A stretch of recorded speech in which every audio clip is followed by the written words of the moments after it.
Hey, what are you doing there? Oh, excuse me, I have to use the bathroom. What?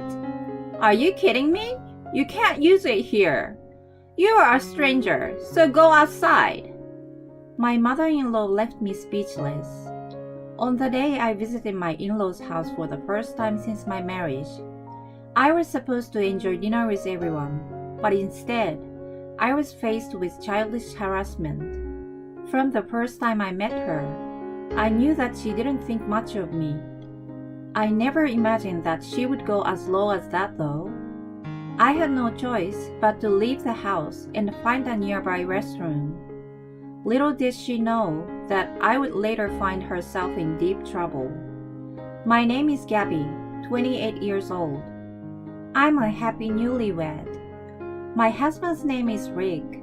He's 32 years old. He's an impressive guy who holds a high position at a major company for his age. I met him at a friend's birthday party. I had no expectation of a romantic encounter, and I was just there to enjoy the celebration with my friends. That's where I met him, and we ended up getting married. You never know what life brings to you. However, if you ask me if my marriage is perfect, I can't say yes with confidence. Although I'm very content with Rick, there is one trouble that I cannot even tell him about. It is his mother. To put it simply, she doesn't think very highly of me. I realized that the first day I met her. It was when Rick and I visited his parents for the first time. Dad, Mom, this is Gabby. We are planning to get married. Rick introduced me to them. That was my first time experiencing something like that. I wanted to present a good image to them, but I was so nervous that I couldn't speak fluently. Rick's dad, Luke, smiled gently at me, perhaps sensing my anxiety. It's a pleasure to meet you, Gabby. I hear that you've been taking good care of him. It's my pleasure too. I'm the one being cared of. You don't have to be so modest. You are too good for him. You are such a bright young lady. Thank you. So kind of you. Rick was smiling at our casual conversation. On the other hand, I noticed that his mom, Brianna, remained stoic. When our eyes suddenly met, she gave me a fake smile. She spoke to me in the sweetest voice she could make. I'm also glad to have a lovely girl like you as my daughter-in-law. You too are very kind. By the way, would you prepare drinks with me? I'd like to talk with you alone. Of course, I'm glad to. Rick said I could just wait with him, but that was not how it worked. I had to be proactive and make even the slightest positive impression. I followed her to the kitchen. As soon as we were alone, her expression turned cold. I even felt fear for her instant change. I opened my mouth, trying not to be bland. Brianna? Don't call me by my first name. You're rude. Rude? I hate pretentious women like you. How did you seduce my son? No, I didn't. I really love him. You're such a liar. You are just after his money because he works for a prestigious company, aren't you? No way! That's really not true. No matter how many times I denied it, she didn't listen to me. In the end, she made drinks all by herself, and all I did was just stand there. It didn't take me long to realize that I was called into the kitchen not to help her, but to be told off. After she finished preparing the drinks, she said clearly, "Let me tell you this. I will never accept a woman like you as my daughter-in-law." Wait, please. Please listen to me. I don't have time to be trifled with. I will pretend to get along with you in front of Rick, but I will never accept you. Remember that. She put the drinks on the tray and went back to the living room. She completely changed from what she had been a moment before, and acting if nothing ever happened. We continued to have small talk, but I was so anxious that I could not concentrate on the conversation at all. As we were driving back home, Rick asked me, a little concerned, "What's wrong with you, honey?" "Why?" "No, it's just that your expression is so stiff. You are always smiling." "I'm sorry. I've been nervous all day. I'm a little tired." "Oh, of course. Let's go home and chill." On the way home, he stopped at my favorite fast food. I had to force a smile on him, who was trying to make me feel better. There was no way I could tell him that his mom hated me. In the end, we got married without having a talk about it. That was when the Hell's Gate opened. Upon our marriage, I quit my job at Rick's request and became a full-time housewife. One day, my phone rang while doing housework with the TV on. Who is this number? I stared at the screen for a few seconds at the unfamiliar number. Since it was not blocked, I decided to answer the call anyway. "Yes, hello?" "Hello, Gabby?" "Gab, Brianna?" The caller was none other than my mother-in-law. As soon as I heard her voice, my previous anxiety came back, and I was at a loss for words. She let out a sigh before speaking. "I can't believe you're really married. I thought you would have backed down after I told you so much." "I'm sorry, but I really love Rick." "You are persistent, aren't you? Anyway, I won't accept it. You became a housewife so that you can do whatever you want with his money, right?" "No, that's not true. He asked me to quit my job." "Oh, please. You gold-digging parasite." "What the hell?"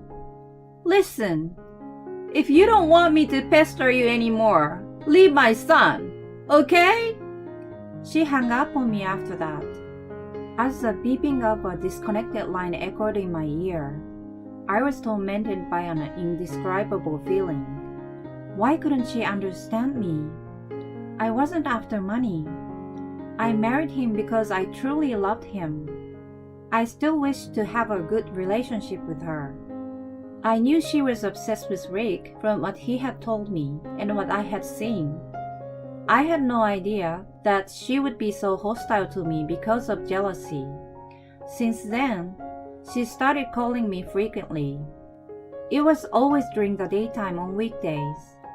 In other words, when Rick was at work and I was home alone. I still couldn't gather up my courage to tell him about her and didn't know how to deal with it. I had no choice but to listen to her sarcasm in silence and endure it. One day, January was drawing to a close, and Rick and I were on our way to his parents' house. We were supposed to visit them over Christmas, but Rick had caught COVID at work, and we were both infected. We couldn't leave the house during the holidays, and had to postpone our plan. We were visiting them for the first time since our marriage that day. Luke was away on a business trip, and was going to be back the next day. Brianna was the only one at home. The fact alone made my heart heavy. When I pressed the doorbell, she appeared with a big smile on her face. "Rick, Gabby, welcome. I've been waiting for you guys." "Hi, Brianna." "It's been a long time. We have been in touch from time to time, but it's always nice to see you in person." "Yes, indeed." Let me tell you, it wasn't from time to time that I heard from her. She spent about an hour insulting me almost every day. She seemed not to want Rick to know about it, so she continued to play the role of a good mother-in-law. We were planning to stay overnight, and I was worried about what would befall me. As I let out an inaudible sigh, she said to Rick, "I'm sorry, but would you mind if I asked you to go and buy some groceries?" "Oh? Why?" "I forgot to buy our ingredients for dinner. I also forgot to pick up the cake I ordered. Oh, come on. You're forgetting too much, aren't you? Are you alright? I've got the car, so I will go now. My bad. Gabby, make yourself at home. She smiled at me. It was not an honest smile, but one that seems to contain something. If I followed Rick, I was sure I would be hammered by her later. I reluctantly stayed behind alone with her. I sat on the sofa and waited patiently for him to return. Just as she went to the kitchen, I got up to the bathroom.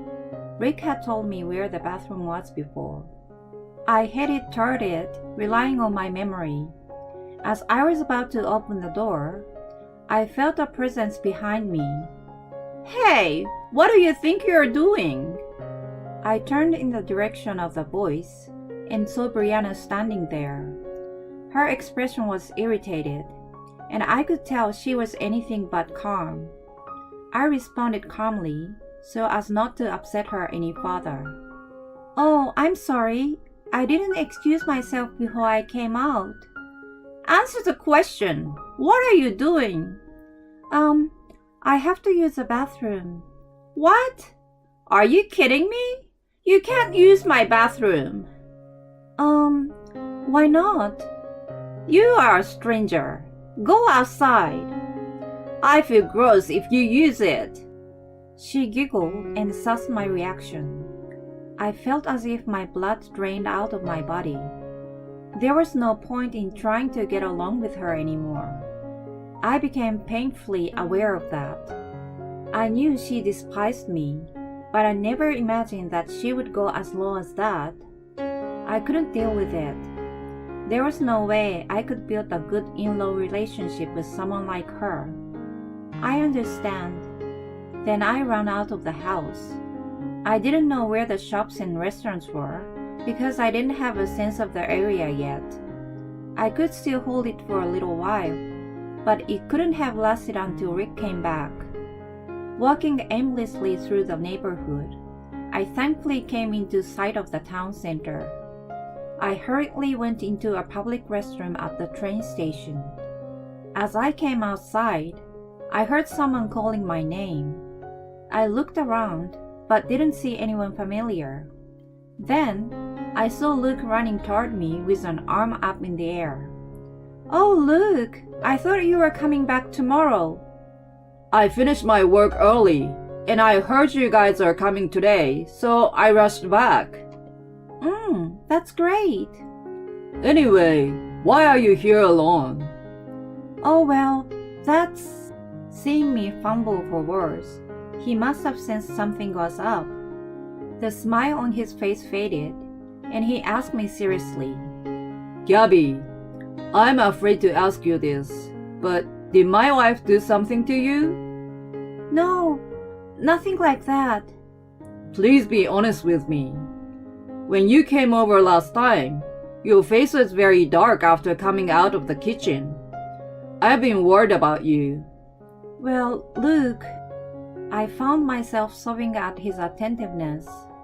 I continued to cry aloud, not caring that there were people around me. Sitting on a nearby bench, Luke silently waited for me to calm down. When I told him about all the harassment I had received, he listened without interrupting and seemed to be unable to suppress his irritation at the end. When I had finished telling him everything, he said, Let's end this today. How? He hailed a cab and we went back to his house. Rick had already returned and was surprised to see Luke and me appear together. Hey, why are you guys together? I mean, why are you here, Dad? I finished work earlier than expected. I need to talk to you. What's up? It's important. Luke called for a meeting, and everyone gathered in the living room. He shouted at Brianna right away. You've got to be kidding me! How low are you to bully Gabby in such a childish manner? What are you talking about out of the blue? What do you mean by a bully? Don't you play dumb. I just heard from Gabby. about all the harassment you've done to her. I have no idea what you're talking about. I've never said anything bad to her. Then why did she go to all the trouble of using the restroom outside? Because, I was using it. We have 2 toilets. If there were only 2 of you here, one of them would have been open, right? Her expression became distorted as he pressed her. What's going on, Mom? Rick sounded angry, but Luke continued. I just told you. She has been harassing Gabby for a long time. What the hell? You pretend to be friendly with her, but behind my back, you are bullying my wife? Rick became furious. No, listen to me. She desperately pleaded with him, who continued to ignore her. Then she became defiant all of a sudden. She revealed her true nature and turned her anger toward me. It's your fault. Look what you have done. My fault? Yes, it is, because you married my son. If you had been a prettier and more obedient wife, I wouldn't have bullied you. Rick and Luke were at a loss for words for such a ridiculous excuse. I realized that it was a waste of time. I told her in a stern voice, if I were prettier and more obedient, what bullshit. You would have insulted anyone just the same, no matter who she was. You just don't like me marrying your precious son. That doesn't change no matter who he gets married to. Isn't that right? No, I hate women like you. Can't you understand that we are in this situation right now because of your immature behavior? You are losing your family because of your stupid way of thinking. If you don't understand, experience it for yourself. Your family will abandon you, and you will be on your own for the rest of your life. She fell to the floor, moaning. There was no one to offer her a hand. Instead, we just looked at her with disgust. After that, Rick and I returned home without staying overnight. Luke told us that he wanted to take care of things with her alone. A few days later, he told me that he filed for a divorce. At first, she violently refused to separate. She had borrowed thousands of dollars from him, so he gave her 2 choices: pay the money back right away or get a divorce. Given such a choice, she, who had neither income nor savings, finally decided to divorce him.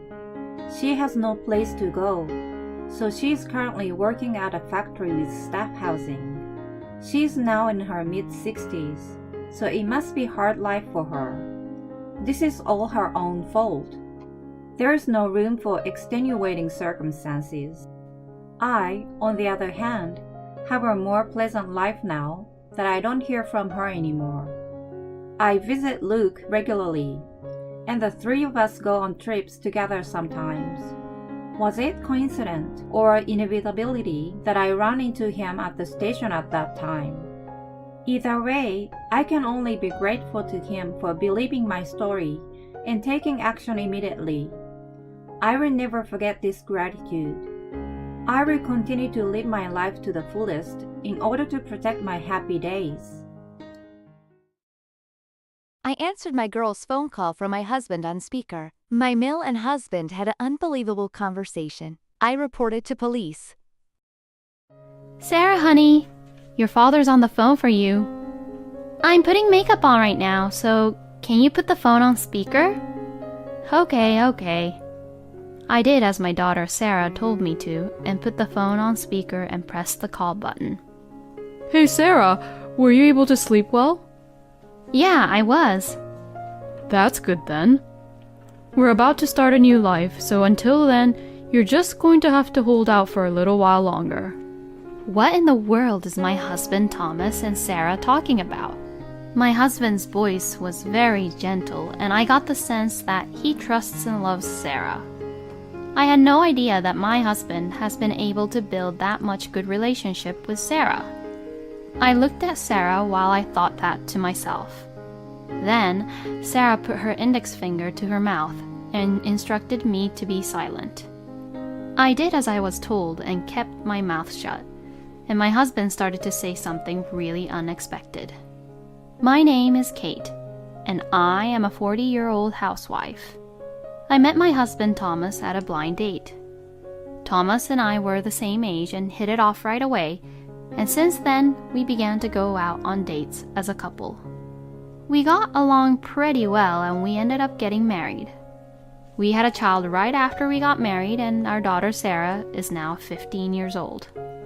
My husband and I were both pretty opinionated, so we often clashed with each other. But I think we had a happy marriage and we were all happy as a family in our own way. And now we have been married for 15 years.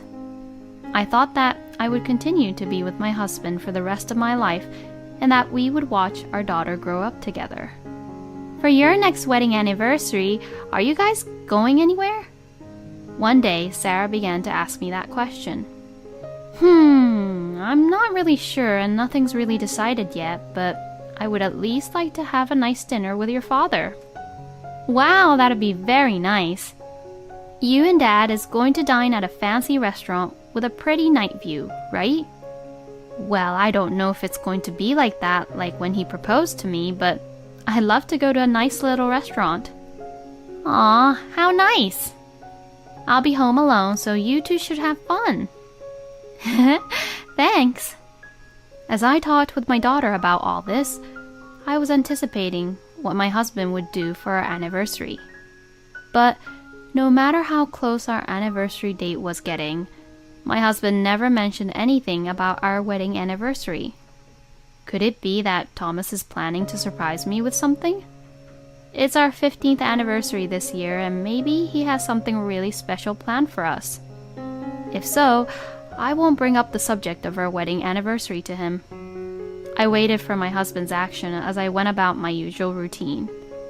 But the day before our anniversary, Thomas still hasn't said anything related to the anniversary, and on the morning of the day of our anniversary, he didn't talk about our anniversary at all.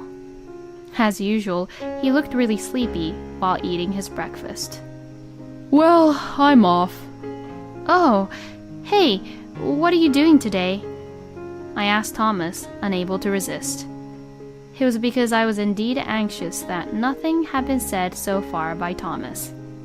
But my husband looked at me curiously. What do you mean, what am I going to do today? Oh no, I was thinking something like dinner or... I wanted my husband to notice, so I casually mentioned dinner. Then Thomas made a face as if he remembered. Oh, thank goodness, he remembered that it was our wedding anniversary. But then Thomas then said something that surprised me. Oh, well, it's Friday, so I'm going out for a drink with my colleagues. Oh, crap, I'm running late. Well, I'm gonna go now. Have a good day. I was just stunned. My husband did not remember what day it was today. Even my daughter, who was eating breakfast, was shocked at what had happened. Dad forgot about the wedding anniversary. He's terrible. My daughter got really annoyed at the situation, so I was able to calm down a little. Well, he must have been so busy with work that he forgot. It was indeed sad that Thomas forgot that it was our 15th wedding anniversary, but he still works hard every day, and I should find something to be grateful for. That day, I ended up going out for dinner with my daughter to celebrate with her. Then, the next day, my husband woke up in the early afternoon after coming home from drinking late last night. I was indeed annoyed to see my husband, who didn't even realize what he was getting himself into, but I decided to go through with it. Then, my daughter, who was in the living room, stood in front of my husband, who was lying down on the sofa. What's the matter, Sarah?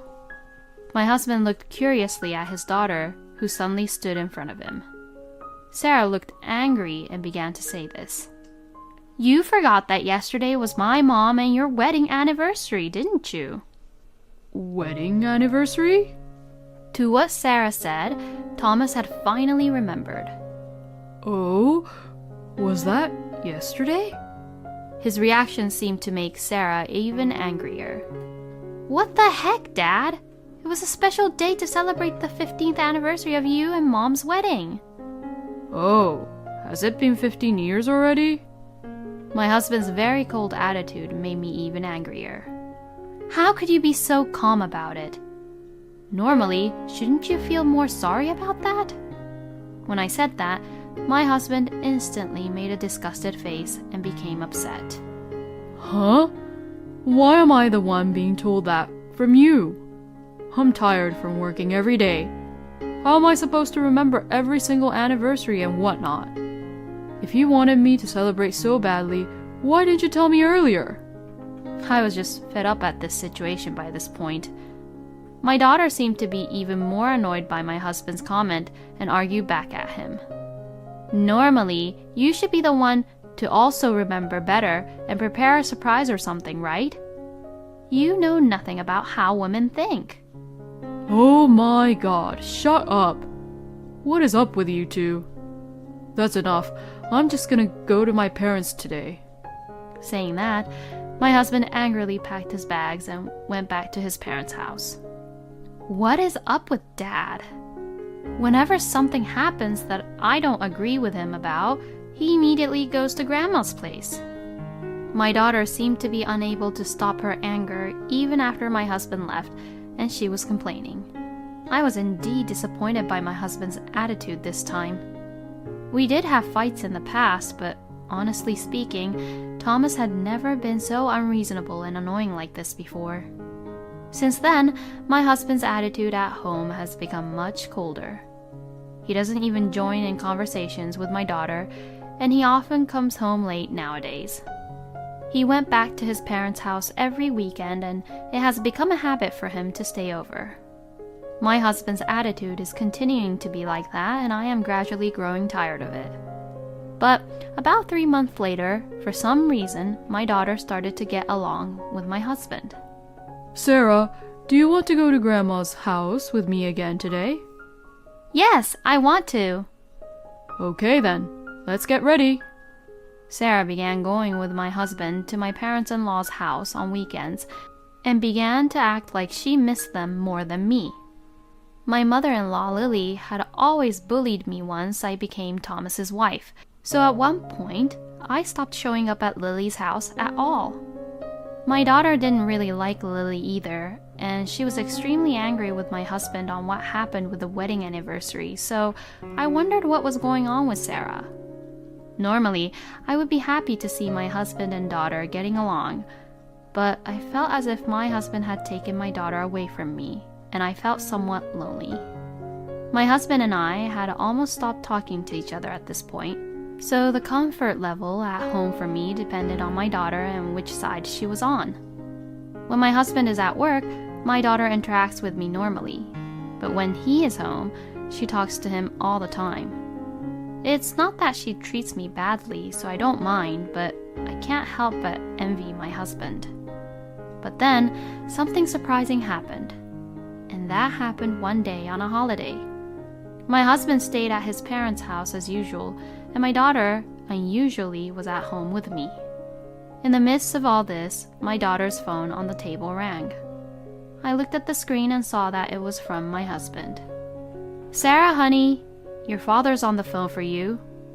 "I'm putting makeup on right now, so can you put the phone on speaker?" Okay. I did as my daughter Sarah told me to and put the phone on speaker and pressed the call button. When I pressed the call button, I heard my husband's voice over the phone. Hey Sarah, were you able to sleep well? "Yeah, I was." That's good then. We're about to start a new life, so until then, you're just going to have to hold out for a little while longer. What in the world is my husband Thomas and Sarah talking about? My husband's voice was very gentle, and I got the sense that he trusts and loves Sarah. I had no idea that my husband had been able to build that much good relationship with Sarah. I looked at Sarah while I thought that to myself. Then, Sarah put her index finger to her mouth and instructed me to be silent. I did as I was told and kept my mouth shut, and my husband started to say something really unexpected. Because soon that woman is going to get caught for abuse. Excuse me? Abuse? What the hell is Thomas talking about? It also sounded like Lily was talking over the phone to Sarah with a smug smile on her face. Well, it seems like you're getting to know who you're better off with, Sarah. You better cut off all ties with that useless woman. Then, my husband continued to say this. I'm going to make up a story about Kate being abusive, and instead of compensation, I'm going to take that house. And then I'll invite Wendy home, and the four of us can finally live happily ever after. I'm really looking forward to that now. Yeah, I'm looking forward to it too. My daughter said that and hung up the phone. I was absolutely mortified and froze on the spot. Sarah, what is this all about? What are you all planning against me? I was really frightened at what I heard and looked at Sarah. But my daughter looked at me right into my eyes in a serious way. Mom, please don't worry. I have been on your side from the beginning. Huh? Sarah then told me about her recent experiences. She said that a few months ago, when she was hanging around in the city with her friends, she saw Thomas and Lily walking around the city with a woman she's never seen before. She then thought something was fishy, but she knew that if she asked Thomas directly about it, he would never talk to her about the truth. So, she pretended to be sweet to Thomas as a good daughter, and little by little, she played the role of a daughter who loved her father in order to get to know the truth. Thomas was wary at first, but his own daughter suddenly began to be very sweet to him, and he quickly forgave her. Then, they started going to Lily's house together, and Sarah finally found out the truth. And the truth was that Thomas and Lily was planning to frame me as the bad guy, kick me out of the house, and then get remarried to Thomas's mistress, and the three of them would move in together. Lily had been living alone since my father-in-law passed away, but she hated me a lot, so it seems like she wanted to get rid of me and live with her own son. My husband had been having an affair for some time, and he and his mistress, together with Lily, had made a plan to kick me out. They tried to get rid of my daughter at first too, but since Sarah has recently been faithful to my husband and Lily, they decided to take her in and raise her. But she was my daughter, and she had gathered a lot of evidence to expose Thomas and Lily's wrongdoings and show me the evidence, including photographs of Thomas's affair and audio recordings of Thomas and Lily talking about their plans. I immediately called the police and reported Thomas and Lily for trying to frame me. I then hired a lawyer and prepared to fight my husband. After I called the police on them, my husband seemed to come back to the house right away. My phone rang a lot, which is probably a proof of Thomas being desperate, trying to talk things out with me. Hey, where the hell are you? Why is the police at my parents' house? How could I possibly tell you where I am, when you and your terrible mother had a terrible, horrible plan against me? I hate to break it to you, but Sarah told me everything, you know. Oh, that girl. She betrayed me. Don't blame Sarah or hate her. You and your terrible mother will be punished accordingly. First, I reported you for trying to frame me, and now I'm going to demand a divorce because of your stupid affair, and I will claim for alimony and child support. Oh, no. You've got to be kidding me. You're the one who did this to yourself, you know. I will never, ever forgive you. And this house that you wanted, it's what I inherited from my parents. And it's going to sell for a lot of money, so I'm going to sell it. Huh? What the hell? Why? If I can't have that house, then what's the point of me planning all this? Well, it would never be yours in the first place. If it were me, the only thing I'd do would be die and have Sarah inherit it.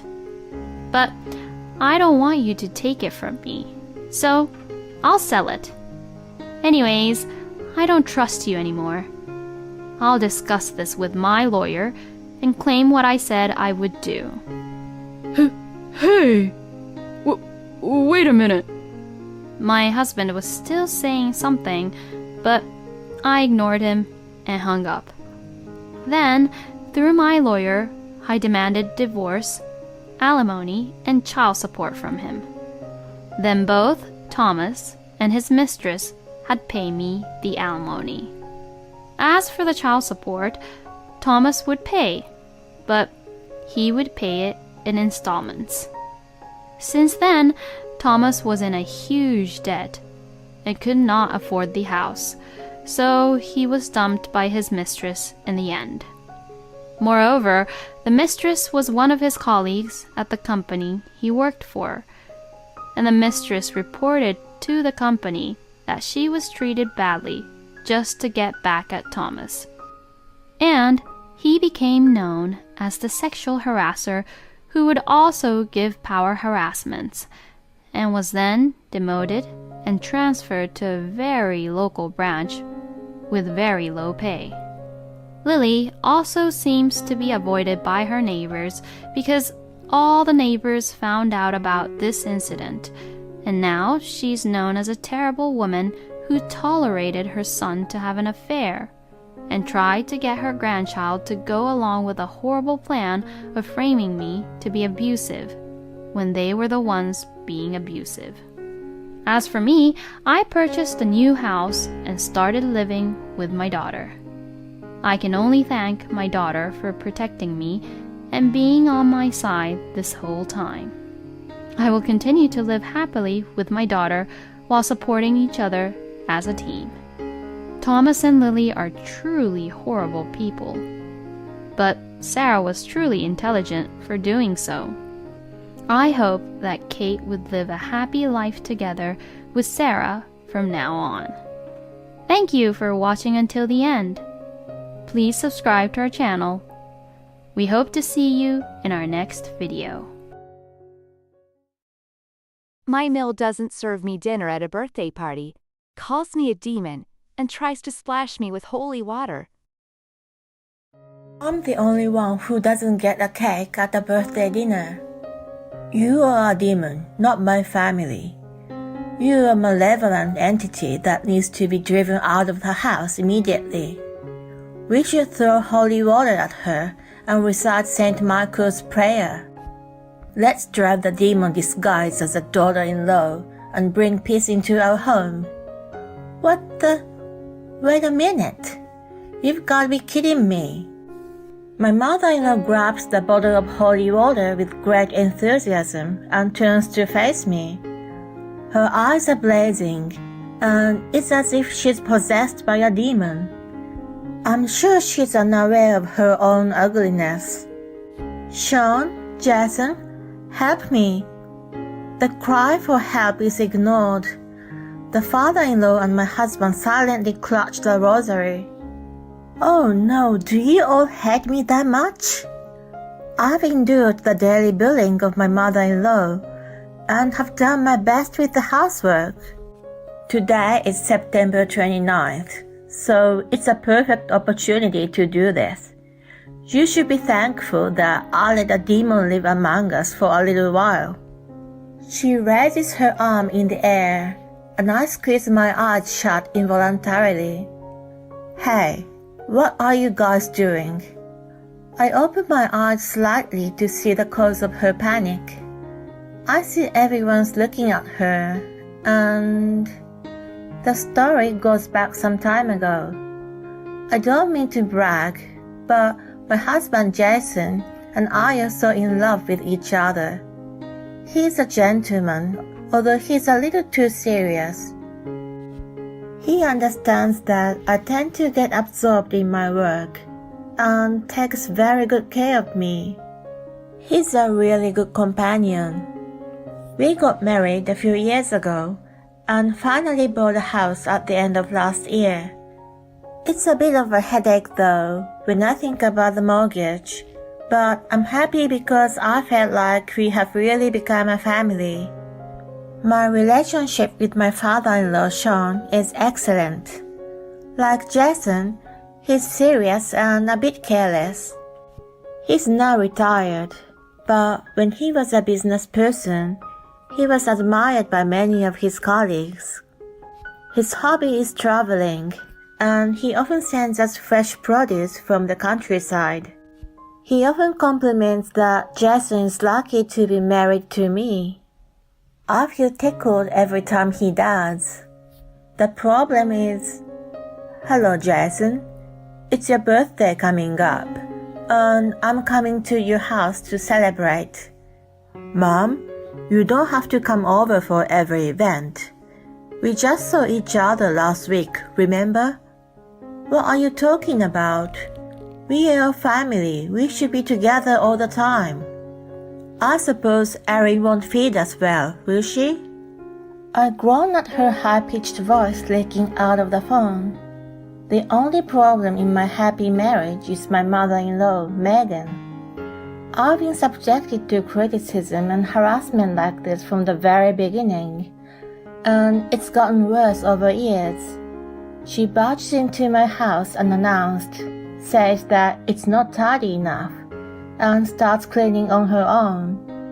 When she calls my name in her piercing voice, I begin to brace myself.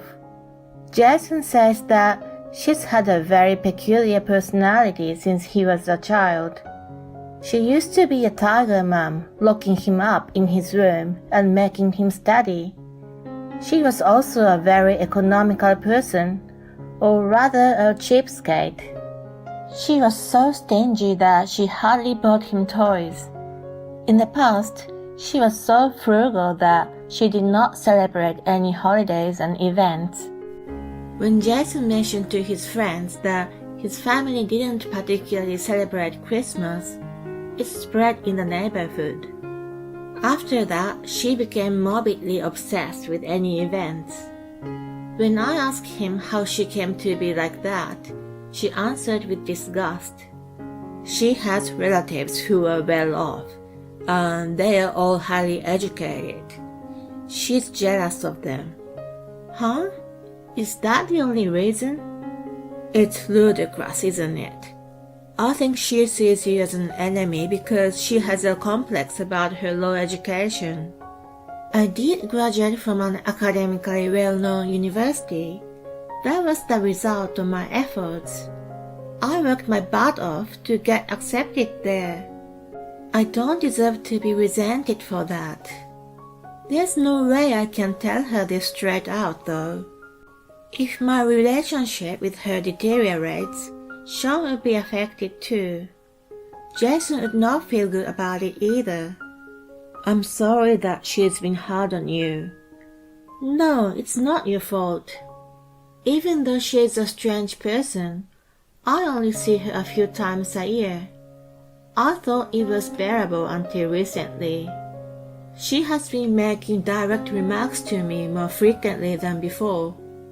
It's become difficult for me to smile and shrug it off, and I've been avoiding her as much as possible. However, it is not uncommon for mishaps to occur. Do I have to deal with this person for the rest of my life? I wait patiently for the call to finish. A week before the birthday dinner is planned, I decide to speak to Sean. I know that Megan would complain no matter what, but I want to at least be prepared. I don't even know what time they plan to come over. After a few rings, I hear his voice come through. Hello, Sean. This is Erin. Oh, Erin. His voice gives me an uneasy feeling. It sounds less energetic than usual. Normally, he excitedly tells me about his recent travels or about his hobby of collecting antiques. My hand holding the phone tightens as I wonder if something is wrong. What's wrong? You sound to be in low spirits. Well, you know. He says that some of the antiques in his collection have gone missing. It's only recently that the numbers start decreasing. Some of them he has treasured for decades are gone. Thinking it might be a thief, he consulted Megan, but she brushed him off as his imagination and didn't take him seriously. He explained sorrowfully that his memory has deteriorated since his retirement, and he isn't confident to report to the police. I'm sorry, this has nothing to do with you. Don't be, thank you for confiding in me. No matter how much his memory is failing, I don't believe that he would misunderstand such an important thing. There must be something going on. I get a hunch, so I tell Jason about it as soon as he gets home. After listening to my full story, he gasps, remembering something. Come to think of it, my mom's been sending me pictures of designer brand bags these days. When I dropped her off at the doctor's office the other day, she was wearing 2 fancy-looking shoes for the occasion. She said her friend gave them to her, but...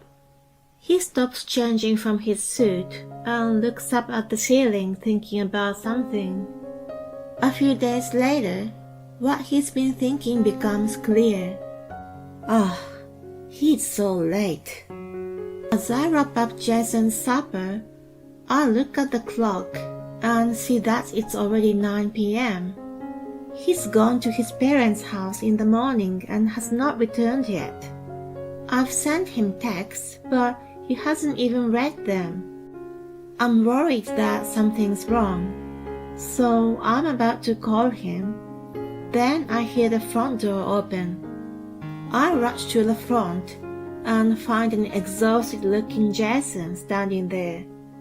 He says he hasn't had dinner, so I reheat the food and put it on the table for him. After taking a bite, he finally looks relaxed. I'm sorry, I hadn't been able to call you. That's fine, but what happened? It's probably Mom who stole Dad's antiques. No way, how can that be? I have proof. She was out with friends, so I snooped around today. He shows me the screen of his phone. What I see is a closet full of clothes. There are several pieces of clothing from well-known brands. He slides his finger across the screen to a picture of a bank statement.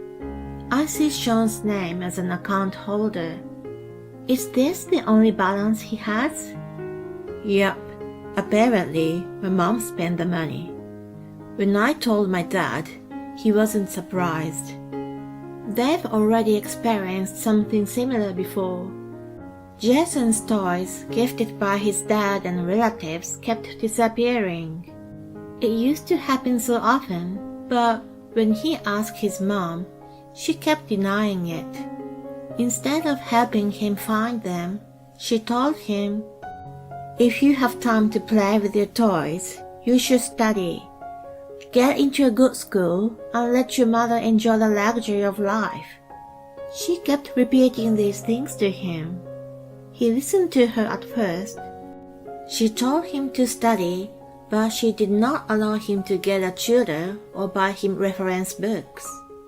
Her attitude was so contradictory that he began to distrust her. By the time he was in high school, he had become indifferent to her comments. So I talked it over with Dad. He told me in a low voice about the plan he had. Jason's birthday has arrived. Megan comes over wearing a flashy pink dress. I can tell that it's a designer's brand from the logos all over it. Sadly, it doesn't suit her at all. I look away in shame, but she doesn't notice at all and comes into the house as if it was her own. Sean apologetically glances at me. She mentioned that she would bring the food for us today, so I prepared only the bare minimum, some snacks and drinks. She begins putting out the items she bought one after another as soon as she enters the living room. They all seem to come from the gourmet deli, and the salads and hors d'oeuvres look all very fancy. It only makes me feel disgusted after hearing Jason's story. I can't help but think that her dress and all of these foods are bought with Sean's money. When the table is about to be filled with a lot of food, she excitedly sets a box of cakes. Jason is puzzled when he sees it. What? Only 3 pieces? Well, I don't eat a lot of sweets. Erin, can you cut them into small pieces? Sure. What are you talking about? They're from a famous patisserie.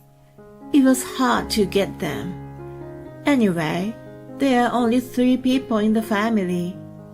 Megan deliberately puts her hand on her chin and lowers the tone of her voice. Erin is not a family member. She's a demon. Demons don't eat cakes. She puts a smirk on her face. I'm so taken aback that I can't say anything back. I've known that she's an outrageous person, but I never thought she would call me a demon. I glare at her, but she seems nonchalant. She waves her hand to me as if she's trying to get rid of an insect. Then she grabs something from her bag. It's a small bottle of clear liquid. I have an idea. Let's throw holy water at her. Let's drive the demon disguised as a daughter-in-law and bring peace back into this family. She opens the lid with great enthusiasm and turns to face me. Her eyes are blazing, and she looks like a demon herself. I'm sure she's unaware of her own ugliness. She looks at Sean and Jason and shouts for their agreement. Today is September 29th, the birthday of Saint Michael, the Archangel, so it's a perfect opportunity to do this. You should be thankful that I let a demon live among us for a little while. Hearing her shriek, I clench my fist tightly. If she goes this far, I can't remain silent. Just as I'm about to stand up, Jason restrains me with his hand. He gives a sign to Sean, and the 2 of them stand up at once. Megan looks up at them with her mouth agape. That's enough, Mom. We know what you've been doing. What do you mean? You stole Dad's antiques, didn't you? I've no idea what you're talking about. It's not just his stuff. You had taken my video games and birthday money before and used it to buy some meaningless brand name crap. What do you mean by meaningless? You're the one who was spending it on crap, and I'm the one who's... She shuts her mouth abruptly when she realizes that she said the wrong thing. From there, Jason's verbal attacks commence. He had been in dire straits as a child, with no free time and no allowance. She is always concerned about how she looks in the eyes of the world, and he hates being complained about all the time. He's also been annoyed by her coming over for every event. When he's finished, Sean takes over and continues. No matter how much money I made, you always complain that I was wasting it, or that we would be poor. His voice is so low that it's unimaginable from his usual self. He sounded like a priest trying to control the demon. She hangs her head down in silence and doesn't try to protest. He continues in a stern voice. You never fed us well, yet you've spent all my money. What more do you want to take from me? He snatches the bottle from her hand and throws the liquid at her with all his might. Stop it! You're the one who told us to get rid of the demon. That's right, we drive you from us. Come on, get out, unclean spirit, infernal invader. She stands up, her face bright red after being splashed by the water. She wobbles to the door and walks out of the house. Half a year later, "This looks delicious. Did you make it?" "Yes, I hope you like it." "Bon appetit." We are sitting around the dinner table. After the drama, Sean immediately confronted Erin with the divorce. It's still in process, but so far so good. He's freed from her calamities and is now leading a healthy lifestyle as if nothing ever happened. Although he couldn't get all of his antiques back, he started collecting them again. As for Jason and me, we are expecting a new family member. We'll be a much livelier family next year. We are very happy, even though we still have to pay the mortgage, and the financial headaches will never stop. While the three of us are enjoying our meal together, Sean suddenly puts down his cutleries. He looks at me with a serious face, and I straighten my posture. "Erin, Jason, I'm sorry to bring shame on our family, but I must tell you something." "What is it?" "It seems that Megan has been stealing from our relatives." I'm astounded, but keep quiet and wait for him to continue. After the divorce, Megan became penniless and asked her relatives for help. However, she's had a history of stealing their belongings, and they've already distrusted her. She has been working part-time jobs, but hasn't been able to hold them for a long time. Her pride must get in the way, which causes problems with her co-workers. Sean says that much and hangs his head down. "If she ever comes here, you can send her away immediately. I'm sorry for scaring you when you're expecting." "Please, Sean. Thanks to you, we got rid of her." "Indeed, we've driven out the bad spirit with holy water, so it's all right." Jason's half-joke, half-truth seems to relax him, and he looks up with a smile. Jason took a glass of beer and pointed it at my stomach. "A toast to my dad's new chapter and our baby." "Cheers." "Thank you, Jason and Erin." No brand-name clothes and no delicacies from Gourmet Deli. Still, our table is filled with a lot of blessings. When my water broke, my husband and mother-in-law ignored me. They ended up. "Well, I think it takes at least another 10 hours. The baby won't be coming until noon. Don't be easy on yourself. You're my housekeeper. Quit being lazy and get the food ready." My mother-in-law's abusive words and the pain of labor made me fall to my knees. My name is Julia. I am 32 years old. My husband Timothy is 35 years old. We were married in a typical same workplace marriage. I am currently a housewife on maternity leave. I got pregnant a year after we got married. At that time, we had just built the home of our dreams. Every time I inhale, I was excited by the smell of the spicy fresh wood. I was filled with the joy of waiting for my baby in this house. However, it was in this place that an unbelievable drama unfolded. On the day we moved into our newly completed home, my in-laws came to visit to help. They certainly helped a little, but my mother-in-law took advantage of me and demanded a duplicate key for the house. What? Why would I give my mother-in-law a key to my house? When I tried to refuse, my husband said to me, "Oh, Mom, don't worry. I got to buy food now, and I go make a duplicate key on the way back." What? What an absurd husband. Sure, he's the son of that mother. Or am I the one who has some kind of crazy sense of values? I looked at my husband in confusion, and he said, I want my house to be lively. Don't you agree? I want this place to be where people gather. You are also pregnant, and you need some support, don't you? I was stunned and dumbfounded by his words. My bad premonition came true. My mother-in-law comes to our house every morning at 9 a.m. exactly. And she brings her laundry to my house and said, "Whether you do laundry for 2 or 4, the work is the same, right?" And then she hands me a bucket full of laundry with a mean grin on her face.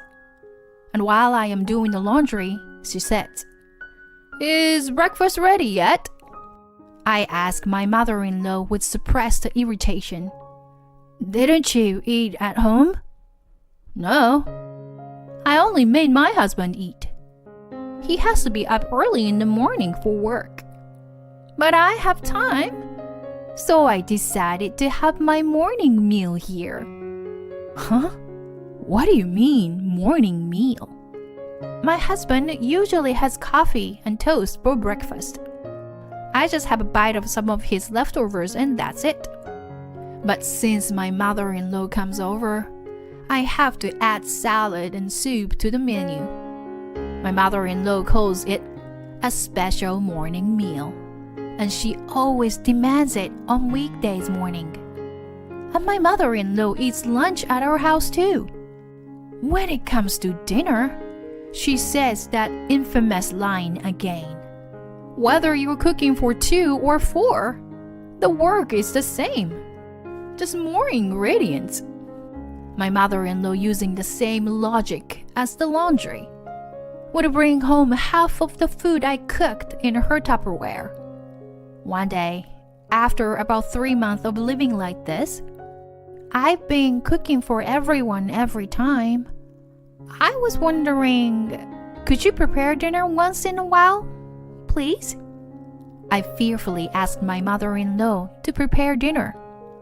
Then she said, "What? You are giving orders to your husband's mother? Don't you have any respect? My mother-in-law trained me the same way. What a disgraceful daughter-in-law this person is. You do what you have to do and get on with it." I couldn't say anything back to her. Come to think of it, my mother-in-law never called me anything but you or this person. I was vaguely thinking about that while I was listening to her reprimanding me. "Hey, Timothy, about your mother?" I was fed up with my mother-in-law's behavior, so I tried to talk to my husband about it. But he would not listen to me at all. "Just listen to my mom. You'll be fine. I mean, it's common sense to obey your parents." So I continued to live in this unfair situation until the last month of labor. Then one day, I finally went into labor. The contractions started in the middle of the night and came at the regular intervals. Of course, I couldn't do housework at the time. Then my mother-in-law came in. She entered our house without pressing the intercom, using a duplicate key. She entered the living room and said, "What? You're not ready for breakfast yet? You are so lazy. Now, hurry up." As usual, my mother-in-law yells at me. Usually, I would say at least good morning to her, even though I didn't want to. But at that time, my construction got so intense that even my mother-in-law's yell could be heard in the distance. Waves of pain came on and off without pause. Sweat keeps dripping on the floor. "Please, take me to the hospital." My voice trailed off with the waves of contractions. "Well, I think it will take at least another 10 hours. The baby won't be coming until noon. Don't be easy on yourself. You are my housekeeper. Get the breakfast ready. Now." I gasped in pain, unable to respond to my mother-in-law's angry voice. Timothy! Help me! My vision blurred, and I was losing consciousness. I clung to my husband's lap, but my husband just closed the newspaper he was reading, lightly patted on my head, and said, "If Mom said it takes more time, then I guess it does. She's been there, so why don't you just listen to her? Anyway, how soon can breakfast be ready?" At that moment, I couldn't take it anymore. My water broke. I was rushed to the hospital by ambulance and managed to get a proper treatment. It's a healthy baby boy. When I was stunned in the hospital room after giving birth, a nurse kindly called out to me, "I told you to call the hospital if you had contractions every 5 minutes. Why didn't you call us earlier?" Well, I actually wanted to do so. I begged my mother-in-law and my husband, but they told me that it was still fine. When I explained the situation, the nurse sighed. "Hey, are you sure you want to go home to those people and raise a child?" The nurse asked me worriedly. I knew what she meant. The nurse was right. Even after the baby is born, will I still be called you or this person and be treated like a housekeeper? Would I be able to raise this baby in that house? Such anxiety must have shown my face. You are going to be a mother now. Protecting yourself means protecting your child. Take care of yourself for the sake of your child, okay? The nurse comforted me. Protect myself for the sake of my child. The nurse smiled and patted me on the back. A mother needs to have a healthy body and mind, you know? For the sake of my child, I will be strong. I must be strong. I am determined. As I looked at my baby's tiny hands, I clasped my trembling palms. A few days later, I took the baby and went back home. There, same as always, was my mother-in-law ready to torment me. "Well, the housekeeper is back." She grinned at me as soon as I entered the house. But I had made up my mind to do something completely different. I slammed my hospital bag on the floor with a sound. I took a deep breath and said in a loud voice that echoed throughout the living room, "I am not your housekeeper." Huh? I guess she had no idea of my yell. My mother-in-law's shoulders shook and her face scrunched up. My husband also put down the newspaper he was reading, gulped, and stared at me. "You make me sick. Both you and your stupid son.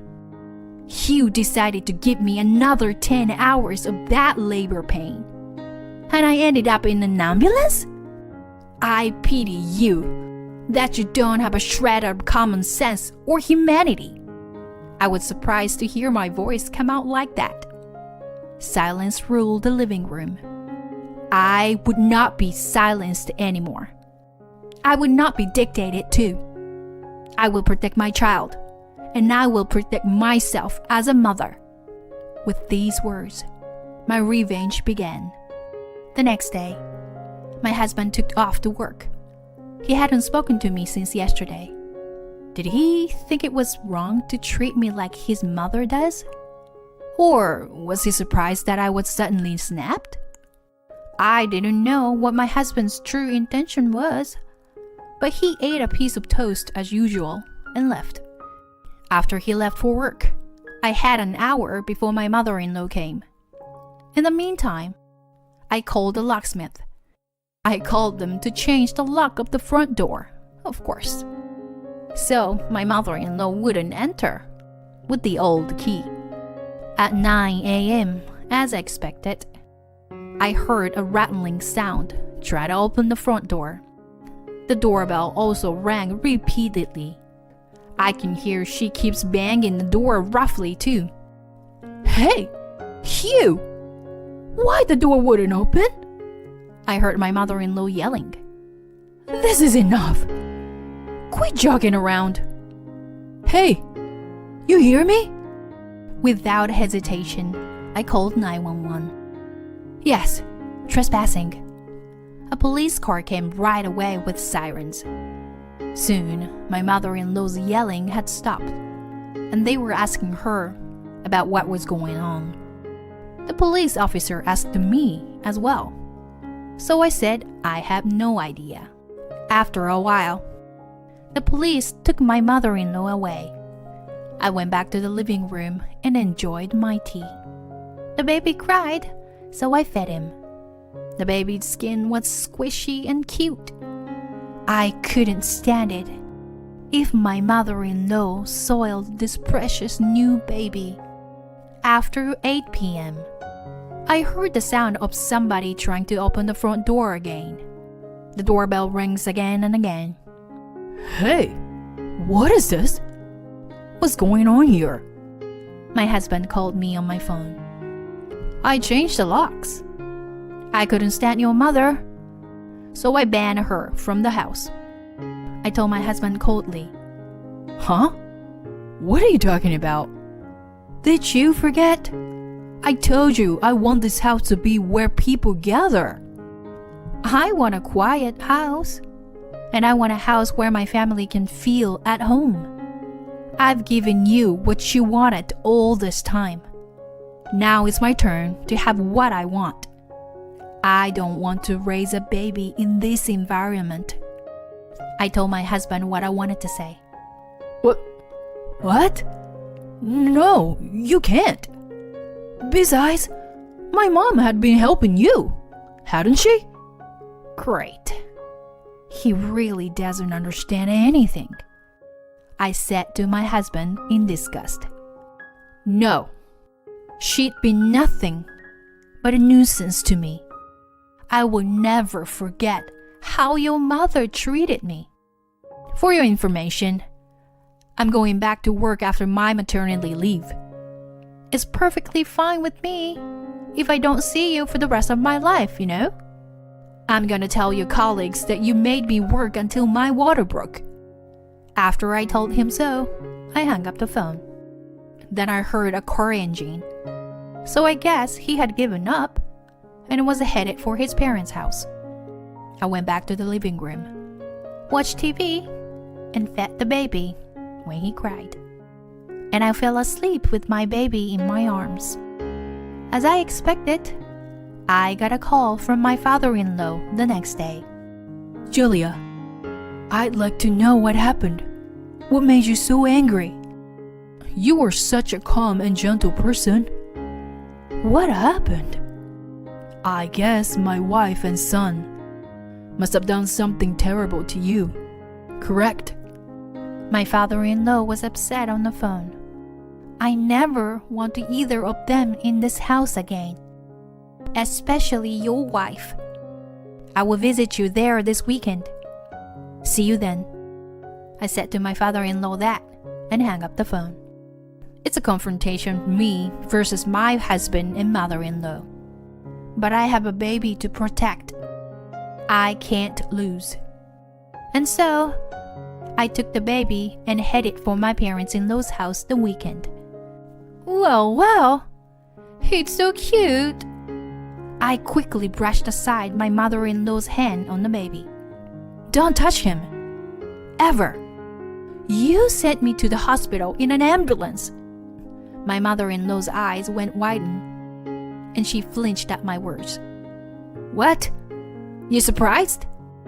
You've talked to me like that 1,000 times, haven't you? What is this person? Freaking out once you were attacked like this?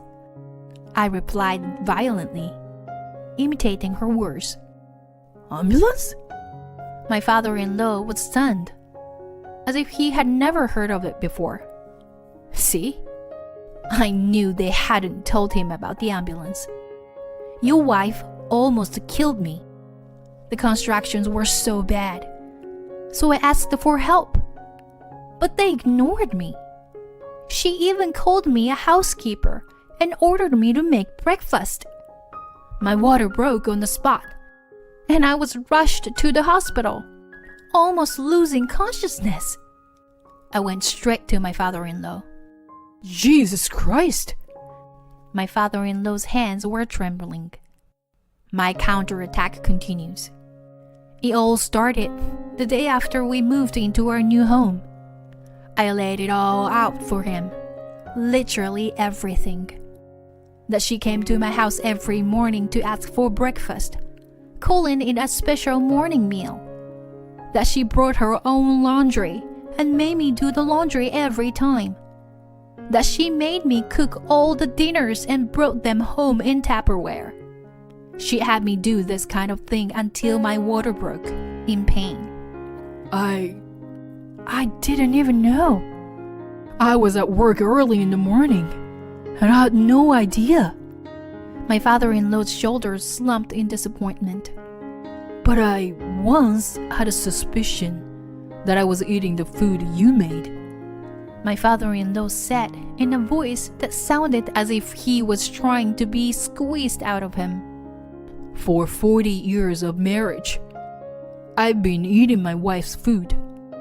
I knew that the taste would suddenly changed. But when she said she had changed her cooking, I believed her. The worst thing that can happen to a married couple is a lie. Julia, I'm sorry. I felt sorry for my father-in-law, that he didn't know what was going on. But I said to him, "But your wife also told me that your mother bullied her too. In other words, you had also turned a blind eye to that situation, hadn't you? That your wife was being bullied by your mother, just like me?" I accused my father-in-law. My father-in-law must have been astonished by what I said. He shook his head weakly after a moment's pause. My mother was already in heaven when we got married. It was my turn to be surprised. What? What do you mean?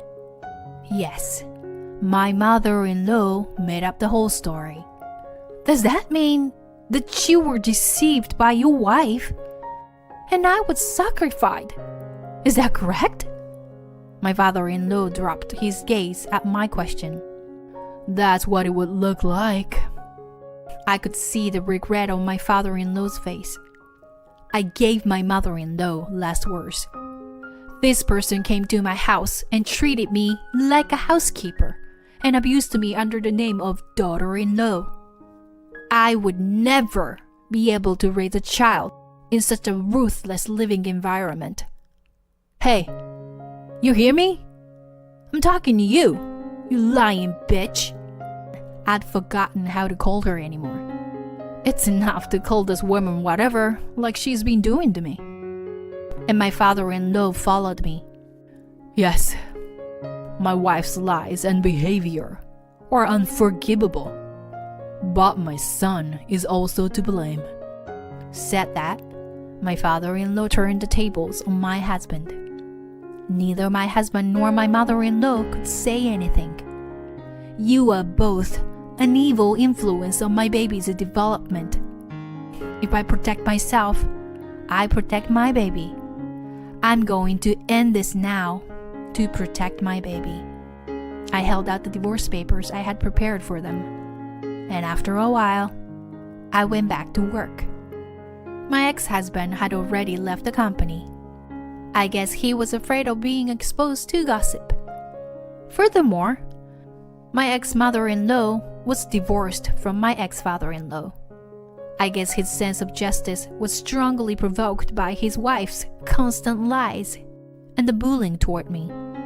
My ex-mother-in-law never showed her face again, and she moved far away. And our life was at peace. Sometimes my father-in-law came to visit me. He smiles when he sees his grandson. How sweet! He's such a little guy.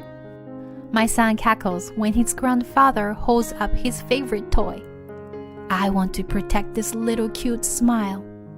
Looking into his eyes, I vow in my heart to give him the happiest future. Thank you for watching to the end. Please subscribe to our channel if you like. See you in the next video.